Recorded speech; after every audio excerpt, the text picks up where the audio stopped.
दीपचंद चौधरी महाविद्यालय से मैं समय बी थर्ड ईयर में। हमारा टॉपिक है योग्यता यानी कि एबिलिटीज। ठीक है, तो आप तो जानते हैं प्रत्येक व्यक्ति अलग अलग कार्यों में माहिर होता है। प्रत्येक व्यक्ति की रुचि अलग अलग कार्यों में होती है, उसका अटेंशन अलग अलग कार्यों में लगता है, तो वही उसकी योग्यता निर्धारित करता है। जिस व्यक्ति का मन जिस कार्य को करने में अधिक लगता है वो उसकी योग्यताओं को निर्धारित करता है। ठीक है, तो ऐसे ही योग्यताएं प्रत्येक व्यक्ति में अलग होती हैं क्योंकि प्रत्येक व्यक्ति यूनिक और एंटिक होता है ना। तो यहाँ पे जैसे दो प्रकार की कॉमन योग्यताएं हैं जो देखी जाती हैं। मतलब अगर हम एक इंसान की बात कर रहे हैं तो उसके अंदर मानसिक योग्यताएं भी होती हैं और भौतिक भी होती हैं। मानसिक योग्यताएं वो योग्यताएं होती हैं जो व्यक्ति के उसकी अपनी क्षमताओं से जुड़ी होती हैं। मतलब व्यक्ति का किस कार्य में रुचि है, कौन सा काम वो कर सकता है, कौन सा नहीं कर सकता है, किस काम को वह करना चाहता है, किसको नहीं करना चाहता है, ये सब चीजें। ठीक है, तो मानसिक योग्यताएं क्या होती हैं? जब जो भी कार्य हमारे अपनी इच्छाओं से, हमारी अपनी साइकोलॉजिकल कंडीशन से जुड़ा हुआ। ठीक, तो यहाँ पे ये पॉइंट है। तो यहाँ पे कुछ 3 पॉइंट इन्होंने दिए हैं। अगर मानसिक योग्यता की बात करें तो व्यक्ति कोई भी कार्य करने के लिए जब अपने योग्य होता है तो उसकी मेंटल जो एबिलिटी है वो 3 फॉर्म में डिवाइड होती है, 3 IQ के फॉर्म में। पहली होती है व्यवहारिक बुद्धि, दूसरा होता है संवेगात्मक बुद्धि और तीसरा होता है सबल बुद्धि। तो व्यवहारिक बुद्धि कौन सी होती है? हम लोग डेली लाइफ में रोजमर्रा की जो जिंदगी जी रहे हैं उसमें हम जितने भी कार्यों का जो भी कार्य कर रहे हैं, जितना भी व्यवहार कर रहे हैं, अपने रोजमर्रा की समस्याओं को समाधान कर रहे हैं और फिर उस प्रतिदिन के जीवन को जी रहे हैं, तो ये कौन सी बुद्धि है? ये है व्यवहारिक बुद्धि। कौन सी है? व्यवहारिक बुद्धि। यानी कि जब हम किसी भी कार्य को कर रहे हो, ठीक, और उस कार्य को करने में हम पूरा अपना IQ मतलब डेली लाइफ की प्रॉब्लम को सॉल्व करने में लगाते हैं, तो वो होती है व्यवहारिक बुद्धि। ठीक, सेकंड होती है संवेगात्मक बुद्धि। संवेगात्मक बुद्धि वह बुद्धि होती है जिसमें हम इमोशन का प्रयोग करते हैं और साथ में हम इमोशन के साथ अपने इमोशन को सही फॉर्म में हैंडल करना अपने IQ के द्वारा सीखते हैं। ठीक, तो जो बुद्धि हम लोग अपने इमोशन को हैंडल करने में लगाते हैं वो संवेगात्मक बुद्धि होती है। ठीक है, तो व्यवहारिक और संवेगात्मक में फर्क है। व्यवहारिक में डेली लाइफ की छोटी बड़ी किसी भी प्रकार की समस्या का समाधान करना व्यवहारिक बुद्धि कहलाता है। ठीक, लेकिन संवेगात्मक बुद्धि जो इमोशनल प्रॉब्लम से जुड़ी जो चीजें होती हैं, जो इमोशन रिएक्शन से जुड़े होते हैं, उस बुद्धि का प्रयोग करके जब हम लोग अपने इमोशन को कंट्रोल करते हैं, हैंडल करते हैं, दूसरे के इमोशन को हैंडल करते हैं, ये सब कुछ इसमें सिखाया जाता है। तो ये इस तरह के लोग होते हैं। ठीक, तो जो जिस प्रकार फर्स्ट पॉइंट इसमें है अपने स्वयं के संवेगों को पहचानने और नियमित करने की योग्यता। आप तो जानते ही हैं अगर कोई पर्सन बहुत ही इंटेलिजेंट है इमोशनल IQ में, तो इसका मतलब ये है कि वो व्यक्ति अपने इमोशन को अच्छे से हैंडल कर पाता है, अपने इमोशन को अच्छे से पहचान पाता है। तो यहाँ पहली लाइन बताया कि संवेगों को पहचानना। पहले तो आप ही समझो कि आप कोई भी परिस्थिति में कोई भी रिएक्शन क्यों दे रहे हो, क्या रीजन है कि वो रिएक्शन आप दे रहे हैं। अगर उस रिएक्शन को कंट्रोल करना हो तो कैसे करेंगे, अगर उस रिएक्शन को बदलना हो तो कैसे बदलेंगे।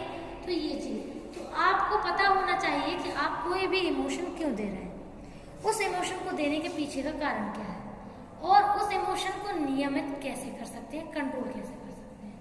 ठीक, तो हमेशा इमोशन को पहचानना, अपने इमोशन को। अगर आप खुद छोटी छोटी सिचुएशन में रो देते हैं, हैंडल नहीं कर पाते हैं, तो दूसरों को क्या समझाएंगे। तो इमोशन को, खुद के इमोशन को हैंडल करना बहुत ही ज्यादा, पहले तो अंडरस्टैंड करना और उसके बाद उसको नियंत्रित करना, ये दोनों ही पॉइंट जरूरी है। जब हम पहले खुद पे काम कर पाते हैं तभी दूसरों पे कर पाते हैं। तो अगर हम लोगों ने पहला पॉइंट हमने कर लिया है कंट्रोल, तो सेकंड पॉइंट जो हमारा है कि दूसरों के संवेगों को पहचानना और नियमित करने की योग्यता करना। ये सेम पॉइंट नीचे है, यानी कि तभी हम दूसरे के इमोशन को समझ पाएंगे कि ये इस परिस्थिति में कैसे बिहेव कर रहा है, क्यों कर रहा है, अगर परिस्थिति ये नहीं होती तो कैसे बिहेव करता, हम इसे नियंत्रित कैसे करें, ये सारी चीजें।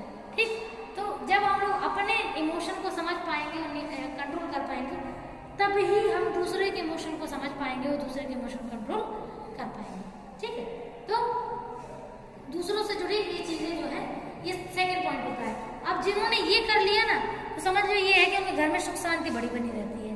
क्यों? क्योंकि इमोशन ही मेन होते हैं जो लोगों से इलॉजिकल वर्क करवाते हैं। वो करने के बाद सोचते हैं कि ऐसा नहीं करना चाहिए था, ओवर रिएक्ट था। तो ये बाद में समझ में आता है, उस समय तो वो रिएक्ट कर ही देता है, तो ओवर रिएक्ट तो बाद में लगता है। तो ये दोनों पॉइंट जिसने कर लिए तो उसका जो इमोशनल इंटेलिजेंस है वो बहुत शानदार काम करता है। थर्ड पॉइंट है आत्म अभिप्रेरणा। इसका मतलब है कि जब व्यक्ति कोई भी काम करने के लिए खुद से तैयार होता है और खुद से ही उस काम को करता भी है कंप्लीट, तो जिसके अंदर ये पॉइंट होता है, समझ लो कि उसके अंदर एक अलग लेवल का इमोशनल इंटेलिजेंस डेवलप हो जाता है। वो अपने इमोशन को, दूसरों के इमोशन को और अपने आप को मोटिवेशन करने में कभी भी कम नहीं पड़ते हैं। ठीक। और लास्ट है अन्य लोगों से दीर्घ और प्रभावी संबंध बनाने में। आपने देखा होगा जो लोग अपनी पर्सनल लाइफ में बहुत ज़्यादा सक्सेसफुल होते हैं, जिनकी पर्सनल लाइफ में इश्यूज नहीं होते हैं, हेल्दी लाइफ चलती है, उन लोगों से बहुत ज़्यादा लोग इम्प्रेस भी होते हैं। ये सही बात भी है, क्योंकि वो तो ना जल्दी चीज़ों में बहते हैं, ना जल्दी सिचुएशन से परेशान होते हैं, ना बड़ी सिचुएशन में परेशान होते हैं, हमेशा नॉर्मल सी चीज़ों में बिल्कुल एक नॉर्मल से उसमें रहते हैं। ठीक है, तो ये रहता है।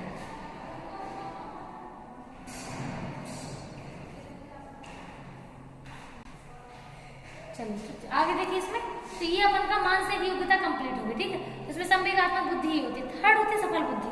सफल बुद्धि मतलब ऐसे मान के चलिए प्रत्येक व्यक्ति जब बड़े बड़े सॉल्यूशन लेता है या बड़े बड़े प्रॉब्लम को हैंडल करता है तो इतने गजब के सॉल्यूशन लेता है कि जिससे प्रॉब्लम एक बार में ही सॉल्व होती है और उससे जीवन में बहुत सफलताएं मिलती है। ठीक है, तो ये थर्ड पॉइंट था। तो इसमें बुद्धि जो है कंप्लीट हो चुकी है।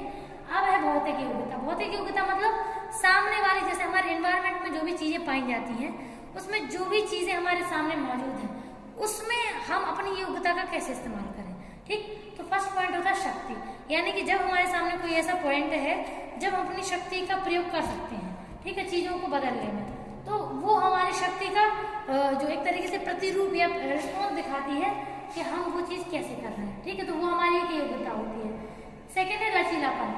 देखिए हमेशा चीजें फिक्स हो तो वो कभी भी सही परिणाम नहीं देती है। चीज़ों में फ्लेक्सिबिलिटी होना बहुत ही ज़रूरी होता है, क्योंकि कभी कभी चीज़ें फ्लेक्सिबल होती हैं तभी उनमें एक नया मोटिफिकेशन मिलता है।